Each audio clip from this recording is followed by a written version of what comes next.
আমরা সেই সময় বিলের মধ্যে যাই খাবার খেয়ে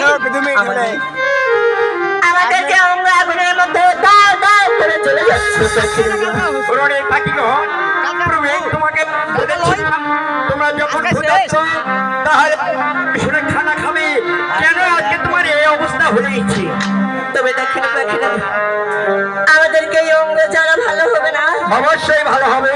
তবে কি করলে ভালো হবে? এখান থেকে যেতে হবে কালিদাও সাগরে, এক এক করে 4টি ডুব যদি দিতে পারো আর ভেজা কাপড়ে ভেজা চলে দক্ষিণ ঘরে মণ্ডপ ঘরে এই ভগবানের নামে যদি কৃপা করতে পারো তাহলে তোমাদের অঙ্গ যারা ছাড়ে দেবে পাচ্ছ তাহলে ছাড়ে দেবে, সত্যি বলছি। তবে ঠিক আছে পাখিরা যান, তবে ছোড়া প্রণাম জানি।